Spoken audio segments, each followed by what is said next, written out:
Sarah Nyende presenting the End It Now Sermon 2024. Go find my sheep. The book of Matthew chapter 18 from verse 11 to 14 gives a story of the lost sheep, but we also see the same story in Mark chapter 15 verse 1 to 7. I want to read from verse 4. Suppose one of you has 100 sheep and loses one of them. What do? You leave the other 99 sheep in the pasture and go look for the one that has got lost until you find it. When you find it, you are happy that you put it on your shoulders and carry it back home. Then you call your friends, your neighbors together and say to them, I'm happy, I found my lost sheep. Let us celebrate. In the same way, I tell you, there will be more joy in heaven over one sinner who repents than over 99 respectable people who do not need to repent. This world is full of abuse, neglect, traumas, and this happens so much in the church, in the community, at workplace, and in the different places. According to World Health Organization report, 1 out of 3 women are affected by abuse over a period of time in their lifetime. And so we need to talk about abuse and to see how we can prevent it and stop it. End abuse now, stop it, because it has long-lasting effects on the people, the community, and it affects the whole world at large. It is a challenge that sometimes we talk about these stories, but sometimes we don't know how to relate to our daily lives. When you look at the parable of the lost sheep, why was the sheep lost? Was it blind? Didn't it know where it was supposed to go? There were 100 of them, but why was one of them lost? And then why did the shepherd look for it? Why did the shepherd had to move around to look for the lost sheep, even when he had 99 left? We are going to see that is what is expected of a Christian, of looking for the people who have issues, who have been lost. And this time we are going to emphasize the issue of abuse in the community, in the church, in the schools, and in the different parts of the world. I have seen some victims of abuse. One of them was a certain woman got married to her husband, and it was a Christian marriage. Unfortunately, the woman was not able to give birth to children. In other words, she was a barren woman. And so she prayed, they fasted. But what disappointed the lady partly are the family members. Everybody was abusing, rebuking, neglecting, saying so many negative words of the woman who was not able to give birth to children. She's eating food for nothing, she's filling the toilet, she's just wasting the money's time. And sometimes it is a challenge knowing who has the problem. Is it the woman? Is it the man? Because the community can speak a lot about the woman, but not even knowing that the cause could be either the woman or the man. The woman started praying. They had days of fasting. They even came to church and prayed about how they can get a child. 5 years passed, 10 years passed, 15 years passed. The church members started to talk. Her friends were talking against her. She lost interest coming to church. She lost interest at home. She was kind of a misfit in the community. And at the end of it, she stopped coming to church because she felt like she was being, there was a lot being talked about her, and some information was right because others was not. They said she was a prostitute. She aborted so many times, and that's why she's not able to give birth to a live child. And many stories. Those verbal abuses, those a bit of victimization, shame, blame, they disappoint people, and some of them get lost, and some of them stop coming to church. At one time, I attended church, and there was this time when the children are brought in forward for the children's stories, and the facilitator, the children teacher, was asking questions. In this church, there were colored children, skin black, and then the white skinned children. But what the facilitator did, she would only pick those who had the white skin. Those who were black or those who were colored, even if they put up their hands, teacher, teacher, me, they will not be picked. I saw neglect in church. And if this happens in church, I wonder what could be happening in schools, or what could be happening in the community at large. And when children go through such childhood adverse effects, they are traumatized. They end up having issues when they grow.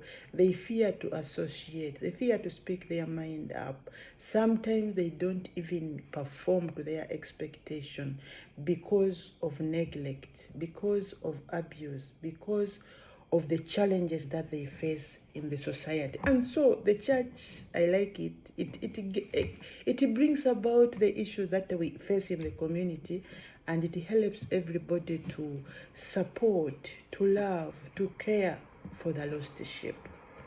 Such a child that is not allowed to speak even in their own church class, you find next time they grow as youth, they keep quiet. And sometimes when they feel so neglected, they stop coming to church. And then they get lost. They end up like the lost sheep. I was teaching in one of the church schools, and then there was a couple, a husband and wife, both were staff members, teachers. And we used to get money by cash.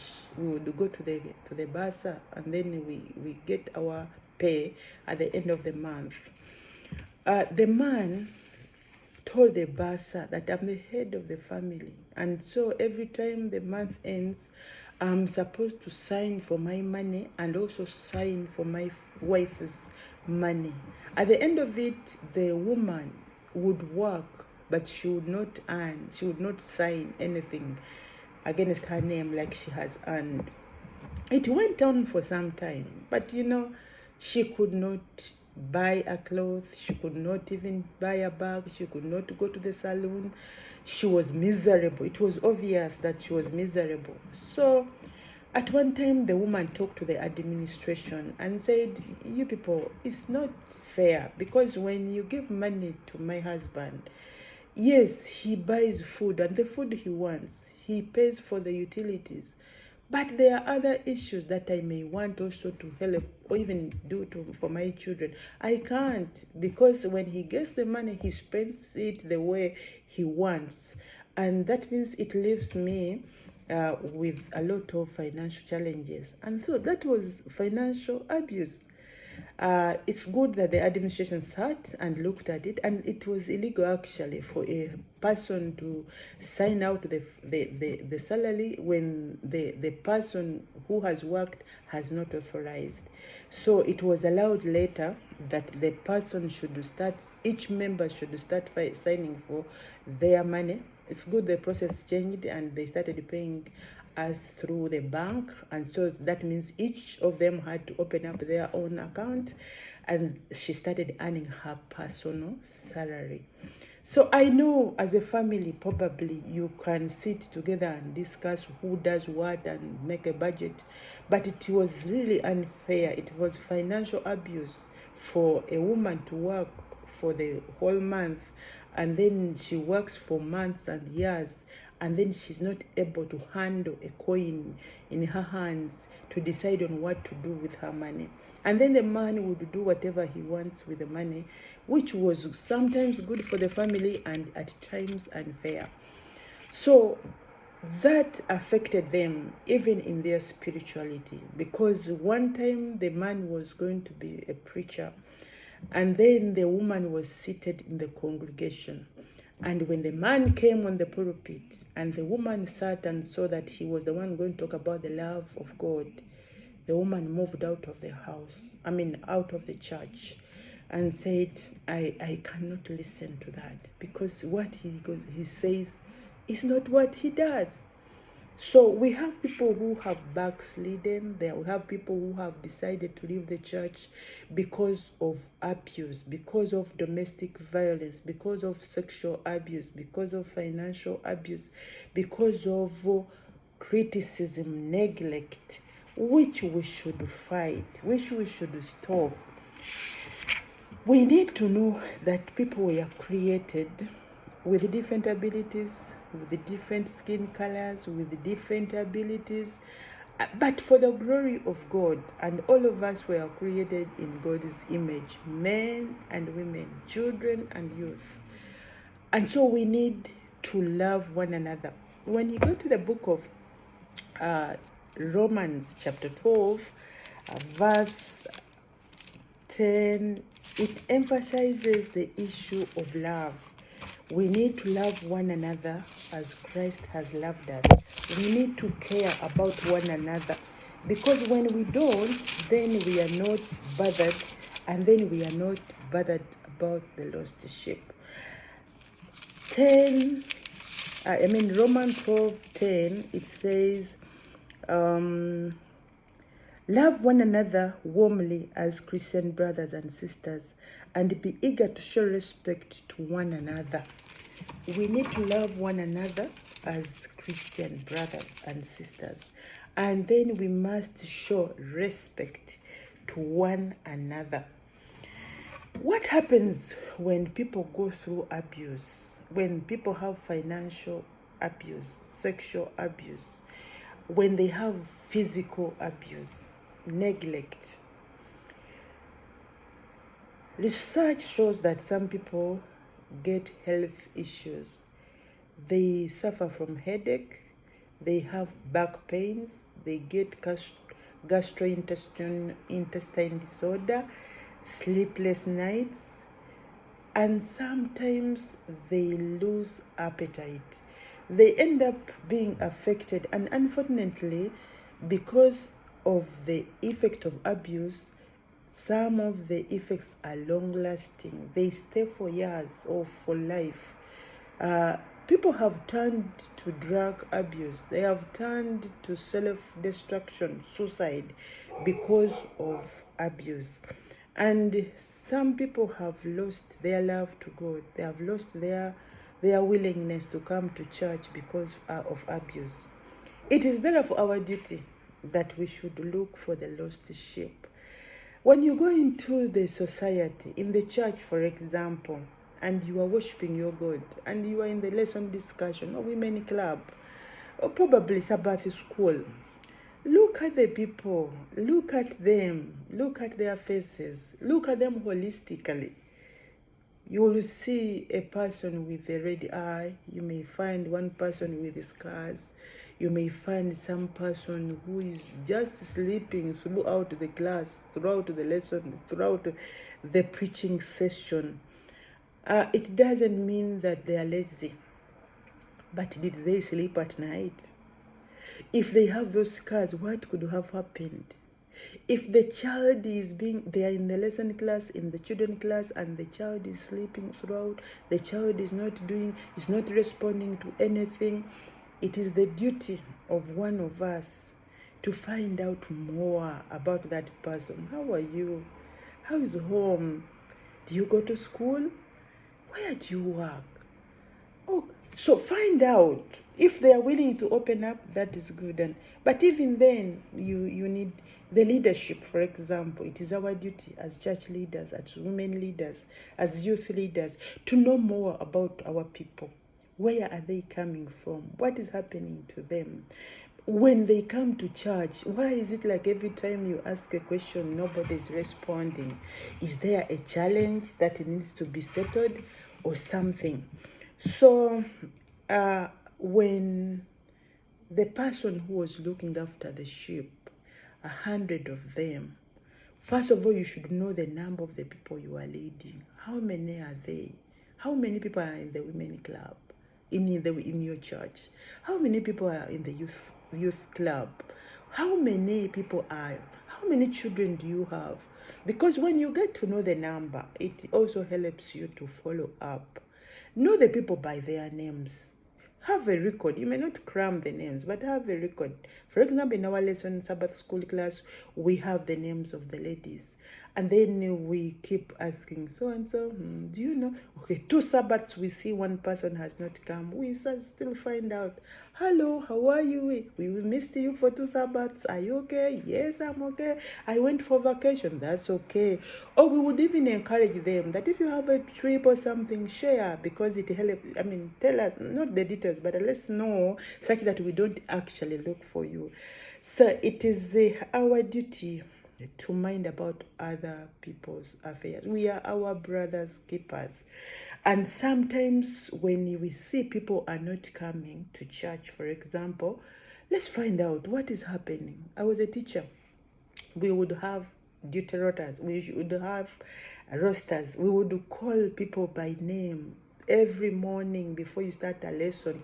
You call so and so present, so and so present, so and so absent. That was the traditional way.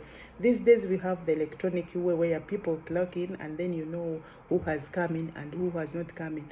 But you can still follow how many of the 50 people are present. Then you say, today in my English class, in my geography class, I had 45 out of 50.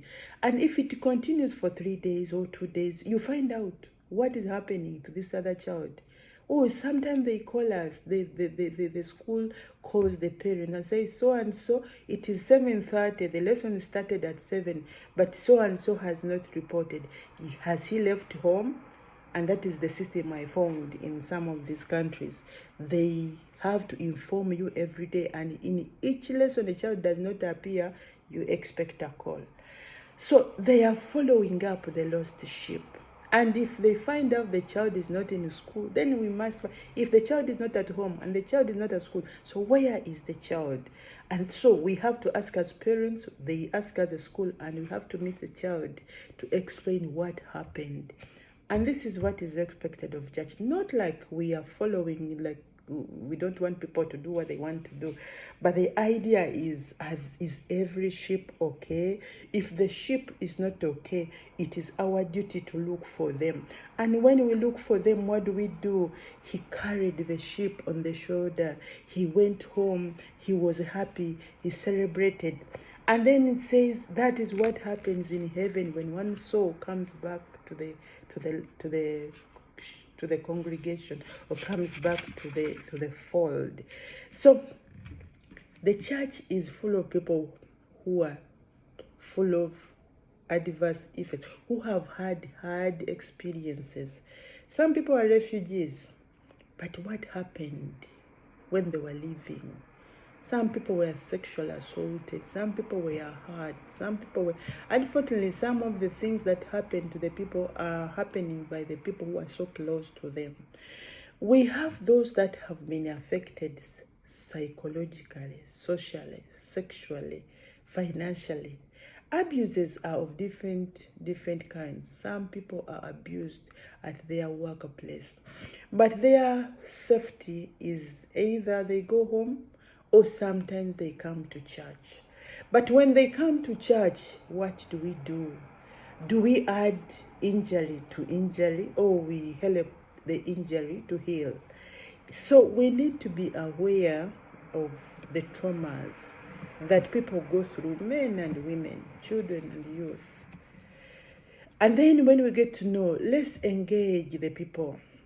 Allow the people to talk if you have a chance in their small group discussions, in their different age groups, in their different clubs, youth, women, children. Allow people to talk. Then you'll hear a bit of their stories. Let them share their experiences. And as they share, confidentiality is required. We are required to listen, support, but keep the safety of the person. Help the person not to be so more ashamed by you sharing their negative stories. And if you do, protect their names. But for the sake, if you find they need support from either the government or the police, or they need a case worker to follow up their case, you give them guidance on how to go about it. In other words, we need to have the listening ear. And listening does not mean that you need to listen holistically, verbal and non-verbal cues. There are some people who will talk their issues out. There are people who will not talk their issues out. They'll just be quiet. At one time, I was looking at, we had a couple, and then I saw for a period of time, the husband, the man would come to church, and then I would not see the woman. Then after a number of times seeing only, and then I said, hello, how are you? How is Mrs. So and so? I don't see her these days. Is she okay? And I'm telling you, there are many issues relating to the couple. But because, we were taking it for granted and we were not so much bothered of what was going on. But I'm happy to report that after asking and taking the necessary steps, the following Sabbath, the lady came. So we need a listening ear. But a listening doesn't mean that everybody will talk to you. But when you are in the community, look at the people with love, with respect, and try to understand one another. Try to listen to what they say and what they don't say. And then the issue of love. We need to love one another as Christ has loved us and gave his son for us, such that we can have eternal life. We need to have the church as a safe place where people can come for comfort. There are people who have lost it all and they need our support. There are people who have been, they have lost jobs in serious and non-serious issues and they need support. It doesn't mean that the church is employing them, but sometimes they need a place to pour their tears. And then you give support. You pray. Even a prayer is enough support, because when you pray with a person, God will provide means of how the solution can be. So we need a team of women and men who are ready to make sure that they look for the lost sheep. It is a requirement of a Christian that we don't only bother about ourselves, but we also bother about others. May the Lord keep you safe and blessed as you look for the lost sheep. Don't blame the sheep for getting lost. Sometimes there are reasons that are genuine, others may not appear genuine to you, but genuine to the person who got lost. Sometimes they say, I don't come to church because somebody talked about me. And then you laugh, you say, but talking about you, where will you go where people will not talk? Yes, it may be minor to you, but it may not be minor to the person. So encourage the person the way you can. Pray with the person. Just listen to the person, and then the person will feel like there's a listening ear. May the Lord help us as we look for the lost sheep.